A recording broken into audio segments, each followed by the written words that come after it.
Hello and welcome to my channel, Obviously Queer, with me, Katja. Today I'm also joined by my cat. And welcome to part 2 of me reading 1-star reviews of the Raven Cycle. Since last video we have gotten a title for the last book, Grey Warren. I really like it. Oh, it feels so real all of a sudden. I don't know what to do!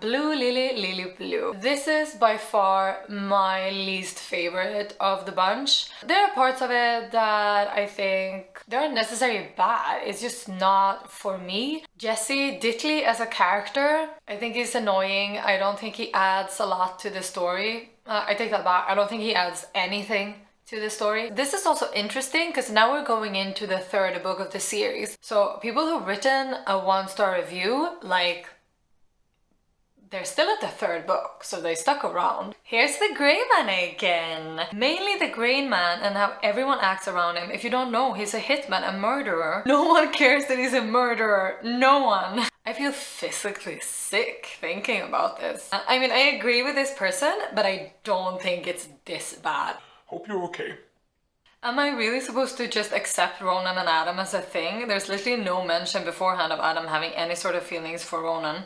No, because you haven't figured it out yet. Blue Lily Lily Blue, like, I don't think it's a great book as said, but I think what it does great is that it creates this build-up of, for example, Adam starting to get feelings for Ronan. No, you don't have to buy them and accept them immediately, but you will at the end of the book because it just makes sense. Adam thinks to himself that he's worthy of a crush. Wow, what a douchey thing to do. It is, and Adam is also ashamed for thinking this the sentence after he thinks it, but he still thinks it, which is a very human thing to do, and especially for Adam, who's doubting so much in himself, his ability to be attractive and liked and known. He is doubting if he's only in love with Ronan because Ronan is in love with him, which is a very hard subject to touch upon. As we read along, we know and we feel with Adam him falling in love with Ronan for reals. It's really good. It's good. The villains are not characters as much as I can't say that word. I think Piper especially is a stereotypical idea, and I know that Maggie plays a lot with that, and Piper, like, the meaning of Piper is that she is a stereotypical person. It's a little crazy that she's also evil since she looks like a Barbie and acts like a Barbie. You could have taken that and like driven it one step further. Maybe make her a little like multi-sided. This is a book of filler, an entire book of filler. I love the Raven Cycle, but I do think this is the weakest one because it does feel a little bit like a filler. I do think that it's necessary. I still think that it's beautifully written. I enjoyed reading it. I felt a lot of emotions reading it, but it feels like a filler book. Rated R for strong language, occultism and violence. Is this another F-bomb review? Yeah, it is! Is it the same? I have to look up if it's the same. Excessive violence and general weirdness. F-words dumped everywhere. It's just my kind of books. I love excessive violence, general weirdness and F-words. 10 out of 10. I honestly don't care about any of the characters at point. Like, how is that possible? How can you have read these books, be 3 books in, and not care? Also, one of the beautiful things about the Raven Cycle is that everyone has such different favorite characters. People have Blue as their favorite character, people have Adam, people have Ronan, people have Gansey, people have the Grey Man. I can't believe that someone has Grey Man as their favorite character. It makes me question their whole personality, but still someone does. To read 3 books and not care for any of the characters, I think you should see a therapist. It just feels like you're closed up. I mean, I'm an emotionally constipated person, but at least I care about these characters. I don't even remember what happened. That's how unimportant the events in this book were. And I read this 4 times. Why have you read this book 4 times if you don't like it? I've been waiting for Gansey and Blue to get together, and I've waited so long that I don't really care for their relationship any longer. I love a slow burn, so in that way this series is also for me. I love that it takes Ronan and Adam 4 books to fall in love and kiss. I mean, drag it out. There's nothing more off-putting to me than reading a romance book and they're in love with each other from the start, or even attracted to each other from the start. I'm reading this great book at the moment, but the characters are just immediately attracted to each other and I don't think it's exciting. Like, okay, you think he's hot. Good for you. Why should I care though? But with Blue and Gansey, I'm not a huge fan of heterosexuals, but even Blue Sea gets to me in the end because it's so slow. Yeah, that was Blue Lily Lily Blue. It was an interesting read. I had a lot of fun doing the first 2, but this felt depressing, and I'm not even in the Raven King.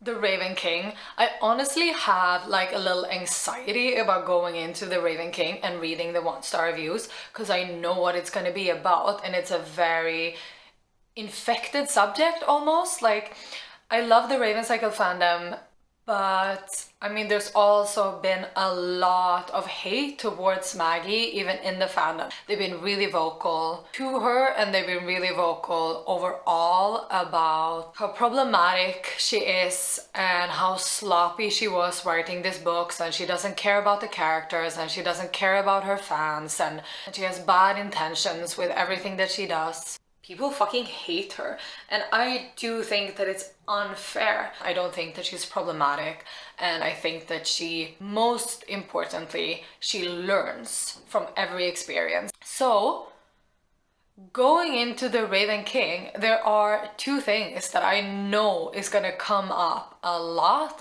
Honestly, I can see if I can find anything else. The first one is that the timeline is fucked up and it's a lot of errors in it when it comes to events and time and so on. And I can understand that people who really had been in it from the start and waited for these books and waited for it all to come to this clean-cut conclusion were a little bit disappointed in a lot of, questions they didn't get answered. But, and I think this is what makes me a little frustrated when people can't let this go. If you're a Maggie fan, you know that she has Addison's disease, which is a disease that takes very long to be discovered. So Maggie was very sick for quite some time before she got medication. When she was the most ill that she has ever been was when she wrote and edited The Raven King. Maggie herself has written about this on multiple occasions. I will link a text that she wrote for her website a couple of years ago. I don't care that much that the timeline is off and that everything don't get like the nice resolution that I wanted. I think the important part of the books always have been the characters, their relationship with each other, and their growth as individuals. And all of the characters are in a good place at the end of The Raven King. Then they get fucked up again in the Dreamer trilogy, but we're not there yet. They're in good places, and that has always been the most important part of the story. Just let it go. I really recommend reading Maggie's own text about it. It's really heart-wrenching, and it's also interesting to read it if you're a fan of the Dreamer trilogy, because the Dreamer trilogy is a lot about chronic illness. You can sense a lot of Ronan in Maggie writing about herself in this text, so I recommend it. The second thing that I know is gonna come up a lot is the discussion about Henry, Maggie, racism, and cancel culture. So Maggie wrote a book about friendship and mental illness and class. These are the subjects that she knows a lot about, and all the characters were white. And then Maggie got a lot of critique for writing an all-white book. So when she wrote The Raven King, she was left with 2 options: either write a token person of color into the last book, or finish this series as an all-white series. And she chose the first option. When I read the books for the first time, I did think it was odd that it was like added a main character at the last book. When he's in the last scene and like Gansey's breaking down and like dying in a ditch and Henry is standing there, I'm like, who the fuck is this bitch? But I still think that Henry is a really good character. When I read the series for the second time and I knew that Henry was going to be in it, then I really enjoyed it because I knew knew from the start what an impact he was going to do for the story, and especially for Gansey. I don't think the what half joke that Ronan says about Henry's heritage is necessary. No, it could have been cut out. And like, yeah, the Raven cycle, it doesn't have the best representation when it comes to ethnicity. It has quite bad representation when it comes to ethnicity because everyone is white. So Maggie got a lot of critique for that. And what did she do? She listened and she wrote the Dreamer trilogy, which has great representation. And I think this is the only thing that you can ask from like any person. If Maggie had been like an asshole to fans and was like, but there are no black people, there are no Asian people in West Virginia, or I have no interest in writing this character a person of color, you could have fucking cancelled her. It's important to me why people do the things they do and why people have bad representation or no representation. For me, what really matters is, has this person done differently after they have been called out on it? So with that said, let's read some reviews of The Raven King. I said what I wanted to say about Henry and the inconsistency, so I will skip those reviews and we'll see if there's anything left. I don't even know what I'm gonna do with this video. Yeah, it's only about Henry in here and how he's terribly written as an Asian character, and I'm not gonna, that's not my discussion to take. It's just cheap if you ask me. Just like his freaking Roboby that apparently can save the whole world. I could explain how this thing works, but you know, I'm kind of bad with words, so I won't. That's the perfect example of Stiefvater's lazy writing, but it's dreamt, and therefore it works outside the logical law. That's the thing with everything. How does Cape's water work? How does the puzzle box work? It works because it's a dream. Maybe the worst part of The Raven King was that I didn't enjoy any of it. Okay. Also, something that made me so mad was that they had legit one goal at the beginning of The Raven Boys, find Glendower, and they do, and he's fucking dead. That's such a heartbreaking scene. When I read this book the first time, I was so nervous about what was gonna happen when they found Glendower. What would he be like? What would they wish for? What would happen that could live up to the hype that Gansey had created and that we have followed for 4 books? Nothing could, except the fact that he's fucking dead. It was so heartbreaking. And Gansey's breakdown afterwards, where he cries behind a rest stop. My theory is this: at some point, the author, being involved in the Tumblr community, noticed that too many of the fan theories concerning the conclusion of the story were too close to what she had actually written. Thus, she convinced her publisher to push back the release date not once but twice to edit and rewrite the story.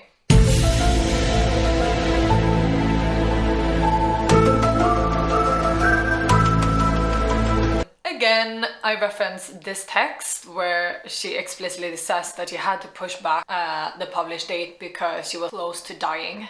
Here are the plot lines which add nothing and were unnecessary. Noah, absolutely not true. Noah adds so much to the story. What? The whole thing with Glendower is also Noah. I mean, what do you mean we're unnecessary? What exactly is Henry sexual, and why was that comment even relevant to anything? I think this is a reference to Henry being asexual. I don't know if it was the point of this quote, but I have always read it like Henry saying that he's asexual, which is not relevant to anything except that it's relevant to Henry. One thing that I truly don't understand, Declan dreams Gabe's one. I have some news for you. Unlike everyone else, I was not a fan of Adam Ronan. That is a hot take. Their entire relationship feels forced. There was no natural chemistry between them like Gansey and Blue. If Ronan were a girl, we'd call Adam fickle. I don't know what fickle means. Ombytlig. Yeah. But because he's a different gender, it's okay. Meh, no. Yeah, he is, but that's what it's like to be 17. Adam isn't really in love with Blue. Adam is in love with the idea of Blue, and Adam wants a girlfriend. It doesn't matter that it's Blue. He just wants someone to love him, which is sad and human, and no, it's not very pretty and it's not very likable, but it's an important part of Adam's growth. Oh! C'est bon! We have to finish with this man. Ooh, I love coming back, full circle. Adam's abuse is still a mess of a subplot. Don't get me wrong, abuse victims can forgive their abusers if they want to, but Adam, he doesn't forgive his dad. But Adam going back to his dad at the end of the Raven King is about gaining control again. He wants to look his dad in the eyes and be a different person and be someone who's not afraid of him. For Adam to move on in his life, he needs to be the one that goes to them instead of being the one who hides from them. Adam and Ronan's romance, they kiss a few times and never talk about it. From Adam and Ronan's first kiss to the end of the Raven King, that is a day and a half, I think, maybe 2 days. Where in that time would they sit down and talk about their relationship? Imagine Ronan being undone in the back of the car and the night watch is just like falling out from every hole in his body. He's dealing with the fact that he just lost his mom and his best friend is about to die, and Adam is like, okay, but Ronan, can we talk about our relationship? It's interesting how different of an experience you can have reading a book. And that's the beauty of reading, isn't it? This just made me tired and a little bit depressed. As said in the last video, I will do a reread of all 6 books leading up to Grey Warren this fall, and hopefully it will be more positive and filled with love than this was. That was all for me. I'll see you around eventually.